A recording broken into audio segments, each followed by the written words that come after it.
Good morning, founders, students, parents, and distinguished guests. It is an honor and a privilege for me to be up here speaking about my former player and friend, William Blake Marston.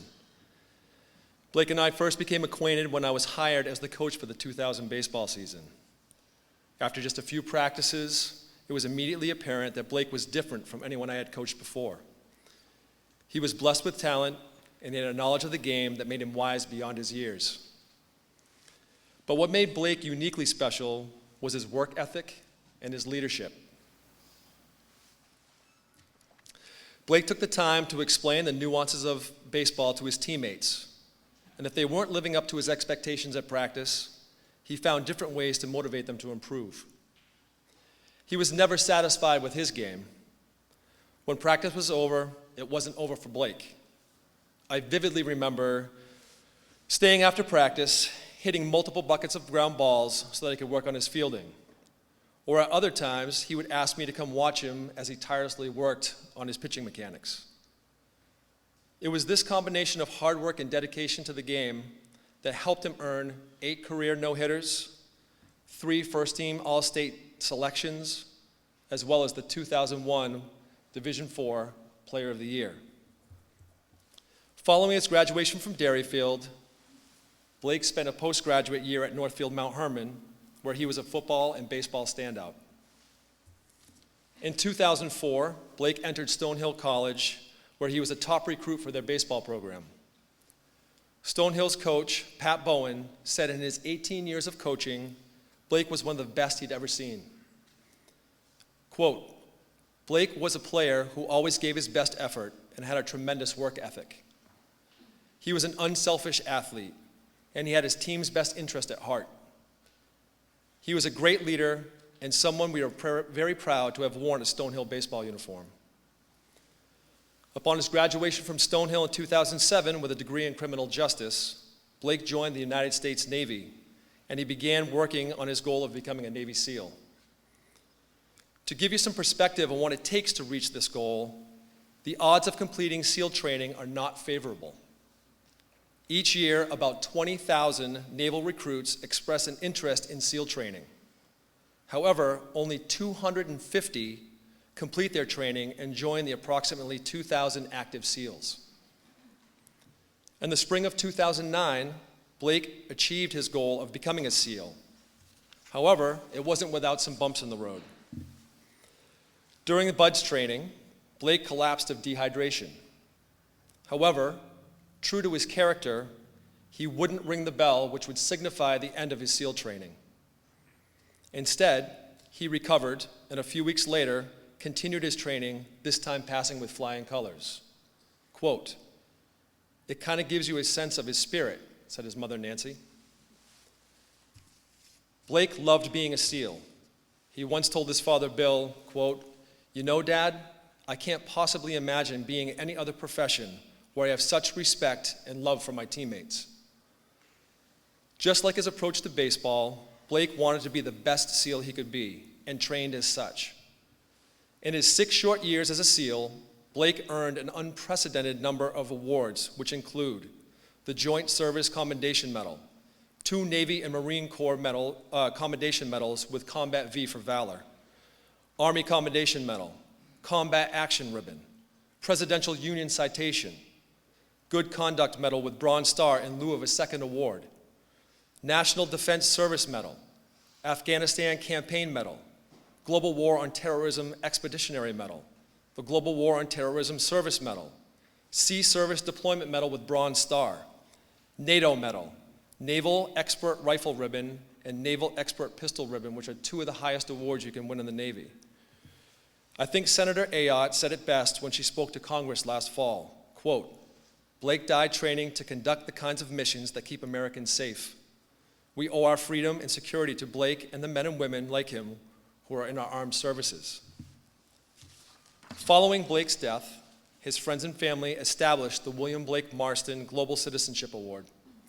This award is inspired by Blake's life work and commitment to the understanding of cultures and the traditions of communities around the world, coupled with a dedication to service and peace. It is with tremendous pride that I present the Distinguished Alumni Award to William Blake Marston. Blake's brother Chris Marston and one of Blake's best friends, Matt DeLessio, class of '01, will accept this award posthumously on behalf of the family.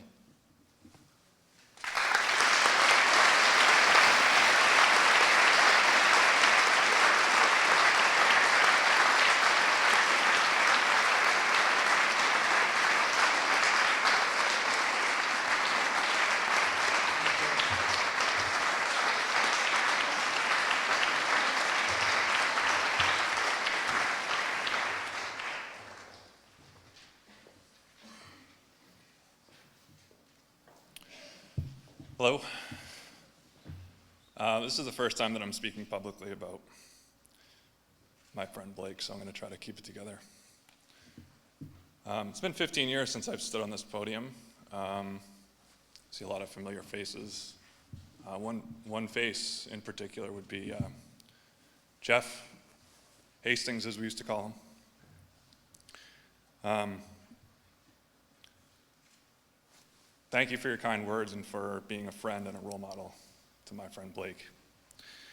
I'm honored to accept this award on Blake's behalf, but I'd like to point out that I would say within the next 5 years, as Hastings clearly alluded to, Blake would probably be up here accepting this award himself.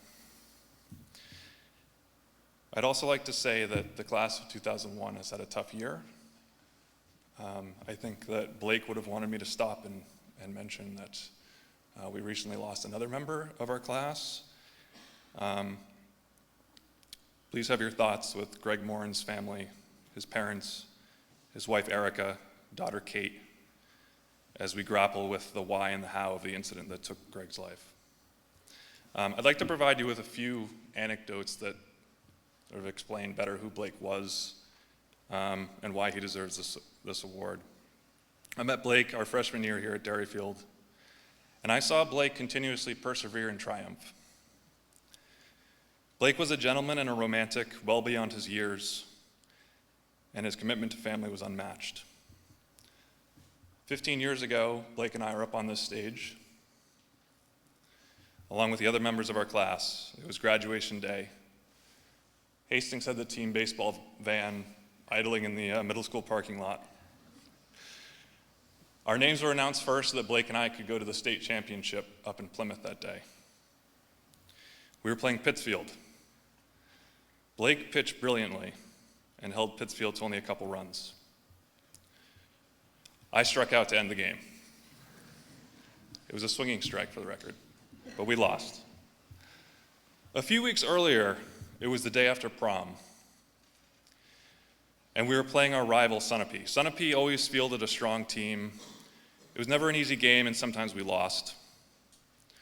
Let's just say that day after prom, Blake was very tired. But he was pitching.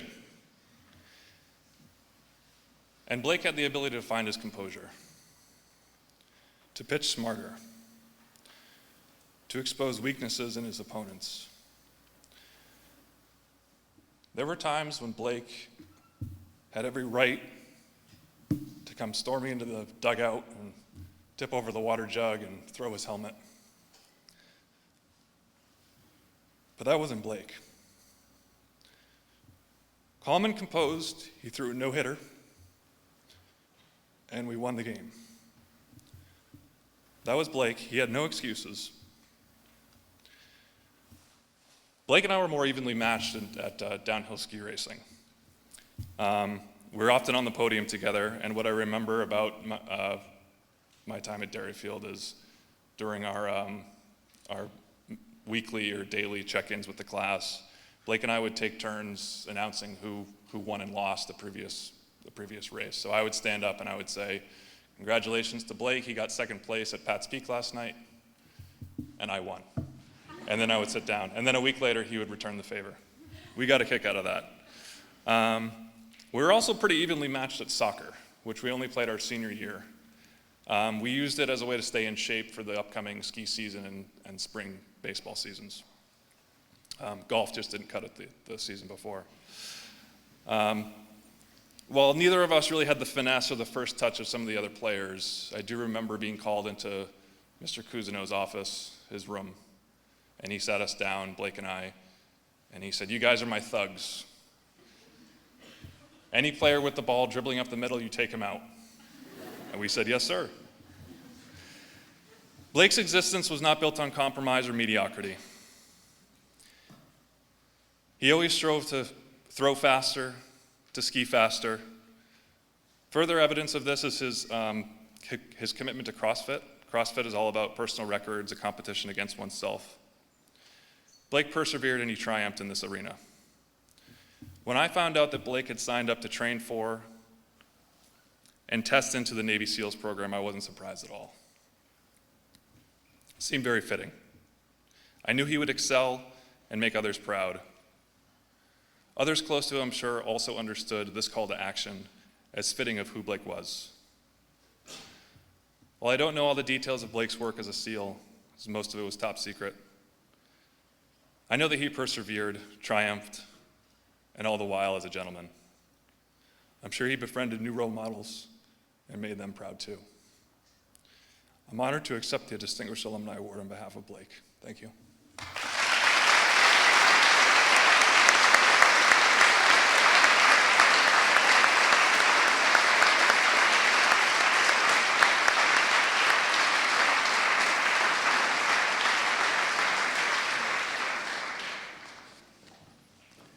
Good morning. I'm also very proud to accept this award on Blake's behalf. His time spent here meant so very much and was instrumental in forging the type of man he became. Jeff Hastings did a great job summarizing Blake's athletic, academic, and military accolades. I'd like to say a few words about his identity.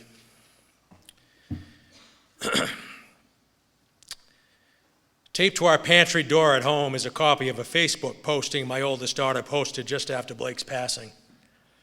It reads, "You were a dichotomy of a person, a die-hard Navy SEAL, but the sweetest, most loving uncle.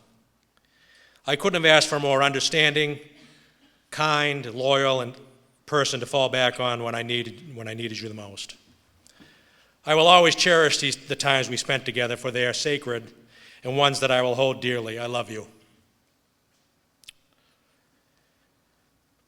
I reread that posting on our pantry door often.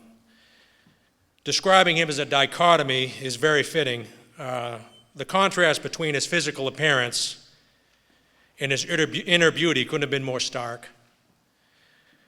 Blake had a pretty intimidating facade.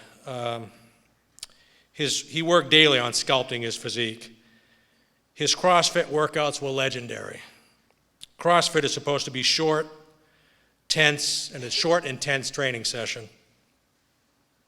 Not for Blake. He'd go for hours. I'd ask him, I said, why so long, Blake? He said as a SEAL, if need be, he wanted to be able to sling an injured brother over his shoulder. One over each shoulder would be even better. As Jeff said, his work ethic and leadership was extraordinary. He was covered with ink, as you can see. That was early ink. It got a lot worse.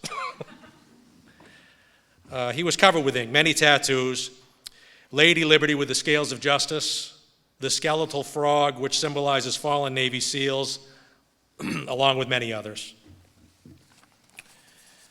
This warrior-like exterior, which all males in the Marston clan possess, was really just a shell covering a real man we all loved, the real man we all love and miss so much. I think the best way to convey the inner Blake is through reading his own words from a 2010 family calendar shortly before one of his deployments to Afghanistan. This should give you a peek into his thought processes and beliefs. Our destined future is unknown, totally and completely. There's nothing we can do about it. It is definitely an unpredictably shifting and realigning. Forming our future into what we choose takes varying degrees of hard work, preparation, and confidence.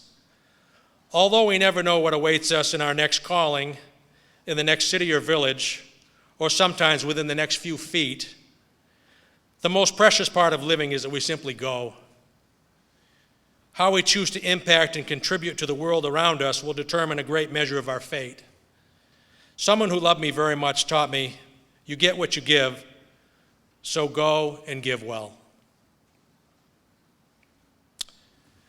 Blake's unfailing positive attitude and unique ability to be simultaneously an amazing SEAL and a compassionate man was something special.